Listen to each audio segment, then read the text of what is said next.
ಗಂಡ ಹೆಂಡತಿ ಸಂಬಂಧ ಅಂದರೆ ಚೆನ್ನಾಗಿರ್ಬೇಕು ಕಣ, ಹೆಂಡ್ತಿನ ಚೆನ್ನಾಗಿ ನೋಡ್ಕೋಬೇಕು ಕಣ. ಏನೇ ಜಗಳ ಆದರೂ ಅದು 4 ಗೋಡೆ ಮಧ್ಯೆ ಇರಬೇಕು. ಅದು 40 ಜನ ಗೊತ್ತಾಗಿ ಆ 40 ಜನ ಬುದ್ಧಿ ಹೇಳಿ 400 ಭಾಗ ಮಾಡಿಬಿಡ್ತಾರೆ. ಏನಪ್ಪ ಸಮಾಧಾನ ಮಾಡ್ತೀಯ ಅಂದ್ಕೊಂಡ್ರೆ ಸುಮ್ಮನೆ ಬೈತಾ ಇರ್ತೀವಿ. ಇನ್ನೇನ ಮತ್ತೆ ಯಾವಾಗ ಬುದ್ಧಿ ಬರುತ್ತೆ?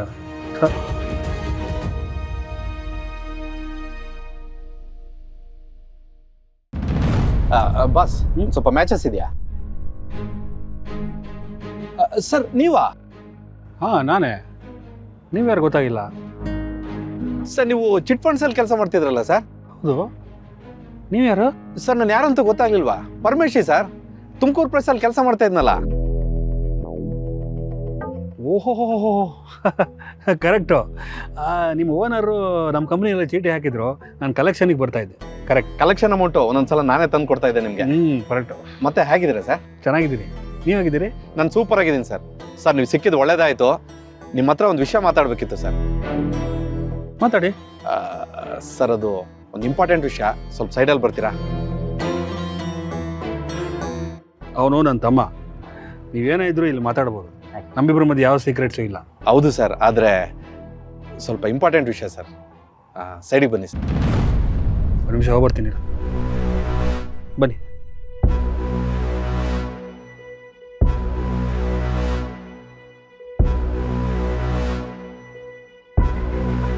ಹೇಳಿ, ಏನು ವಿಷಯ? ಸರ್ ನಮ್ಮೂರಲ್ಲಿ ಒಂದು ಕುಟುಂಬ ಇದೆ ಸರ್. ಕೃಷಿ ಮಾಡಿಕೊಂಡು ಜೊತೆಲಿ ಚೀಟಿನೂ ಹಾಕ್ಕೊಂಡು ಕಷ್ಟಪಟ್ಕೊಂಡು ಜೀವನ ಮಾಡ್ತಿದ್ದಾರೆ ಸರ್. ಅವರು ಈಗ ಮನೆ ಕಟ್ಸ್ಬೇಕು ಅಂತೇಳಿ ಸಾಲ ಸೋಲ ಮಾಡಿಕೊಂಡು ಮನೆ ಕಟ್ಸ್ತಿದ್ದಾರೆ ಸರ್. ಅವ್ರ ಭೂಮಿನಲ್ಲಿ ಚಿನ್ನದ ನಾಣ್ಯಗಳಿರೋ ನಿಧಿ ಸಿಕ್ಕಿದೆ ಸರ್.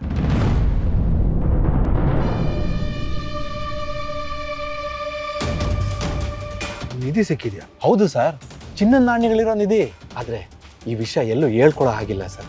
ಸರ್ ನಿಧಿ ಸಿಕ್ಕಿದ್ರೆ ದೇವ್ರು ವರ ಕೊಟ್ಟಂಗೆ ಸರ್. ಆದರೆ ಏನು ಮಾಡೋದು?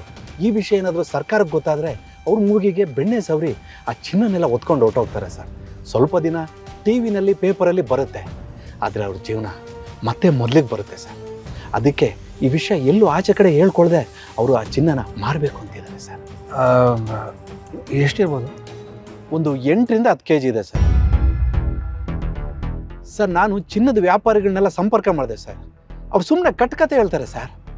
ಅದಕ್ಕೆ ನೀವೇನಾದರೂ ತೊಗೊತೀರಾ ಅಂತ. ಅವ್ರಿಗೆ ತುಂಬ ಹೆಲ್ಪ್ ಆಗುತ್ತೆ ಸರ್. ಅದು ಹೆಂಗ್ರಿ? ಎಲ್ಲ ಚಿನ್ನ ಸಿಕ್ತಂತೆ ಏನೋ ಕತೆ ಹೇಳ್ತಾ ಇದ್ದೀರಾ? ನೋಡ್ರಿ, ಈಗಿನ ಕಾಲದಲ್ಲೆಲ್ಲ ಮೋಸ ಮಾಡೋರೇ ಜಾಸ್ತಿ. ದುಡ್ಡಿಗೋಸ್ಕರ ಏನು ಬೇಕಾದರೂ ಮಾಡ್ತಾರೆ. ಮೊದಲು ತೋರಿಸಿ ಆಮೇಲೆ ನೋಡೋಣ. ಸರ್ ಹಾಗೆಲ್ಲ ಚಿನ್ನನ ತೋರ್ಸೋಕ್ಕಾಗಲ್ಲ ಸರ್. ಬೇಕಾದರೆ ಮೊಬೈಲಲ್ಲಿ ಫೋಟೋಸ್ ಇದೆ ಸರ್, ತೋರಿಸ್ತೀನಿ. ನೋಡ್ರಿ, ಈಗ ನಾನು ಬಾಯಿ ಮಾತಲ್ಲಿ ನಿಮ್ಮದು ಊಟ ಆಯ್ತಾ ಅಂತ ಕೇಳಿದ್ರೆ ಹೊಟ್ಟೆ ತುಂಬಿಡುತ್ತಾ?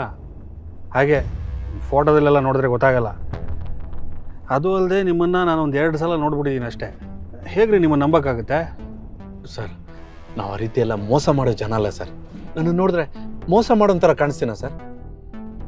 ಆ ರೀತಿ ಎಲ್ಲ ಕಾಣಿಸ್ತಿಲ್ಲ.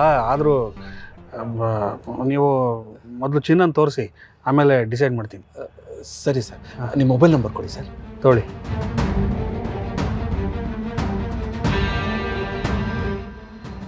ಸರಿ ಸರ್, ನಾನು ಫೋನ್ ಮಾಡ್ತೀನಿ ಸರ್. ಸರಿ ಸರಿ, ನಾನು ಬರ್ತೀನಿ ಸರ್. ಹಾಂ.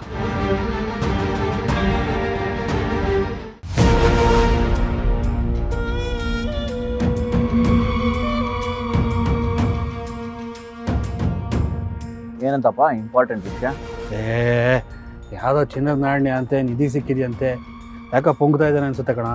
420 ಇರಬೇಕು. ಈಗಾಗಲೇ ಇಂಥವ್ರನ್ನೆಲ್ಲ ನಂಬಿ ಮುಂಡಾಯಿಸ್ಕೊಂಡಂಗೆ ಆಗಿದೆ. ಮತ್ತೆ ಇದನ್ನೇ ಮಾಡ್ತಾ ಕೂರಕ್ಕಾಗತ್ತೆ? ನೀನು ಹೇಳೋದು ಸರಿನೇ. ಇಂಥವ್ರ ಹತ್ರ ತುಂಬ ಹುಷಾರಾಗಿರ್ಬೇಕಪ್ಪ.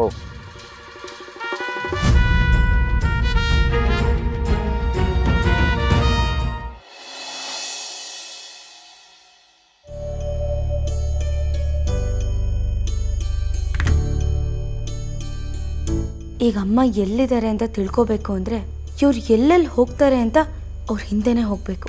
ಆಗ ಅಮ್ಮನ್ನ ಎಲ್ಲಿಟ್ಟಿದ್ದಾರೆ ಅನ್ನೋದು ಗೊತ್ತಾಗುತ್ತೆ. ಅದನ್ನು ಇವರಿಂದ ತಿಳ್ಕೊಳ್ಳೋಣ ಅಂದರೆ ಹಿಪ್ನೋಟೈಸ್ ಮಾಡೋದಕ್ಕೆ ಮತ್ತೆ 3 ವಾರದವರೆಗೂ ಕಾಯಬೇಕು. ಈಗ ಒಂದೊಂದು ಕ್ಷಣನೂ ಕಳೆಯೋದು ಕಷ್ಟ ಆಗಿರುವಾಗ ಅಷ್ಟೊಂದು ದಿವಸ ಕಾಯೋಕ್ಕಾಗಲ್ಲ. ಅಷ್ಟರಲ್ಲಿ ಅವ್ರಿಗೇನಾದರೂ ಆದರೆ ಕಷ್ಟ. ಅದಕ್ಕೆ ಇವತ್ತೇ ಇವ್ರನ್ನ ಫಾಲೋ ಮಾಡಿ ಎಲ್ಲಿಟ್ಟಿದ್ದಾರೆ ಅಂತ ತಿಳ್ಕೊಬೇಕು. ಆದರೆ ನಾನೊಬ್ಬಳೆ ಹೇಗೆ ತಿಳ್ಕೊಳ್ಳೋದು? ಯಾರಾದರೂ ಒಬ್ಬರು ಸಹಾಯಕ್ಕೆ ಬೇಕೇ ಬೇಕಲ್ವಾ? ಯಾರನ್ನ ಕೇಳೋದು?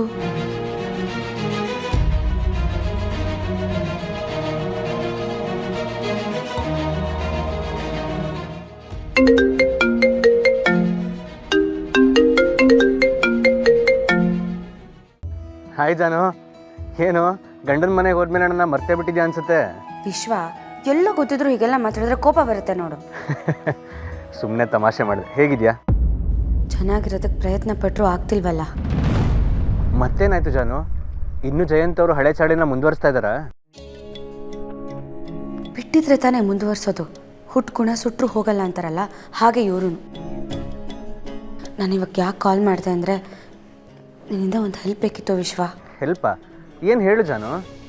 ನೀನೀಗ ಅರ್ಜೆಂಟಾಗಿ ನಮ್ಮ ಮನೆಗೆ ಹೊರಟು ಬಾ. ಅದು ನಿನ್ನ ಕಾರ್ ತೊಗೊಂಡು. ನನ್ನ ಕಾರ? ಅಲ್ಲ, ಜಯಂತ್ ಅವ್ರು ಹೇಳಿದ್ರೆ ಅವ್ರು ಒಂದು ಕಾರ್ ಮಾಡಿ ಕಳಿಸ್ತಾರಲ್ಲ. ಅದಾಗೋ ಥರ ಇದ್ದಿದ್ರೆ ನಿನ್ನನ್ನು ಯಾಕೆ ಕೇಳ್ತಿದ್ದೆ? ಪ್ಲೀಸ್ ಇದೊಂದು ಹೆಲ್ಪ್ ಮಾಡು. ಸರಿ ಆಯಿತು, ಮಾಡ್ತೀನಿ. ಬಟ್ ಏನು ವಿಷಯ ಅಂತ ಹೇಳು. ಯಾಕೆ ಏನು ಅಂತೆಲ್ಲ ಕಥೆನ ಇಲ್ಲೇ ಹೇಳ್ತೀನಿ, ಬೇಗ ಬಾ ನೀನು. ಸರಿ ಆಯಿತು ಜಾನು, ನಾನು ಈಗಲೇ ಹೊರಡ್ತೀನಿ.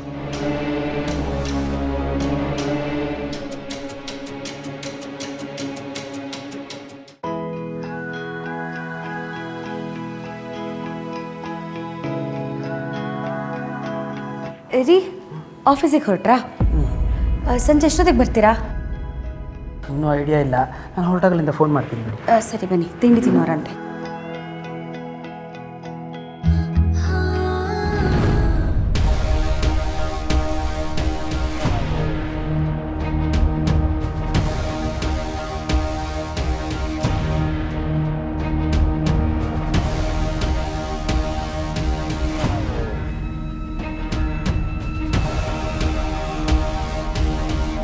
ರೀ, ತಿಂಡಿ ಮಾಡಿದೆ ಏನು ಯೋಚನೆ ಮಾಡ್ತಿದ್ದೀರಾ? ನೀವೀಗ ಯೋಚನೆ ಮಾಡ್ತಾ ಇದ್ದಿದ್ದಕ್ಕೇನೆ ನೆನ್ನೆ ಹೀಗಾಗಿದ್ದು. ಇಲ್ಲ ಜಾನ್ವಿ ಅವರೇ, ನಾನು ಎಷ್ಟೇ ಅದನ್ನು ಮರೆಯೋ ಪ್ರಯತ್ನ ಮಾಡಿದ್ರೂ ಆಗ್ತಾ ಇಲ್ಲ. ನನಗೆ ಯಾವತ್ತೂ ಮುಂಚೆ ಹಾಗಾಗಿಲ್ವಲ್ಲ, ಇವಾಗ ಯಾಕೆ ಹಂಗಾಯಿತು ನನಗೆ ಅರ್ಥ ಆಗ್ತಾ ಇಲ್ಲ. ನೋಡಿ, ನೀವು ಹೀಗೆ ಯೋಚನೆ ಮಾಡ್ತಾನೆ ಇದ್ದರೆ ಗ್ಯಾರಂಟಿ ಡಾಕ್ಟ್ರ್ ಹತ್ರ ಕರ್ಕೊಂಡು ಹೋಗ್ತೀನಿ ನಿಮ್ಮನ್ನು. ಸರಿ, ಮಧ್ಯಾಹ್ನಕ್ಕೆ ಏನು ಅಡುಗೆ ಮಾಡಲಿ? ಮಧ್ಯಾಹ್ನ ನನಗೆ ಊಟಕ್ಕೆ ಬರೋಕ್ಕಾಗೋ ಡೌಟು. 2 ಇಂಪಾರ್ಟೆಂಟ್ ಮೀಟಿಂಗ್ಸ್ ಇವೆ, ಆಮೇಲೆ ಒಂದು ಕೆಲಸದ ಮೇಲೆ ಹೊರಗೂ ಹೋಗಬೇಕು. ಮಧ್ಯಾಹ್ನ ಊಟಕ್ಕೆ ಬರೋಕ್ಕಾಗಲ್ಲ, ಅಡುಗೆ ಮಾಡೋಕ್ಕೆ ಹೋಗಬೇಡಿ. ಮೀಟಿಂಗ್ ಮುಗಿಸ್ಕೊಂಡು ಯಾವುದೋ ಕೆಲಸದ ಮೇಲೆ ಹೋಗ್ತಿದ್ದಾರೆ ಅಂದರೆ ಅಮ್ಮ ಇರೋ ಜಾಗಕ್ಕೆ ಹೋಗ್ತಿದ್ದಾರೆ ಅನ್ಸುತ್ತೆ. ಅವ್ರನ್ನ ಫಾಲೋ ಮಾಡಿದ್ರೆ ಖಂಡಿತ ಗೊತ್ತಾಗುತ್ತೆ. Hello, yes I am aware of. Okay I am on the way. Please relax, don't worry. Yeah, thank you. Janvi ಅವರೇ, ತಿಂಡಿ ತಿನ್ನೋಕ್ಕಾಗ್ತಾ ಇಲ್ಲ. Really sorry. ನಾನು ಸಂಜೆ ಬಂದು ನಿಧಾನಕ್ಕೆಲ್ಲ ಮಾತಾಡ್ತೀನಿ. ಆನ್ ದ ವೇ ಏನಾದ್ರು ತಿನ್ಕೊಂಡು ಹೋಗಿ. ಸರಿ, ಮನೆ ಕಡೆ ಜೋಪಾನ.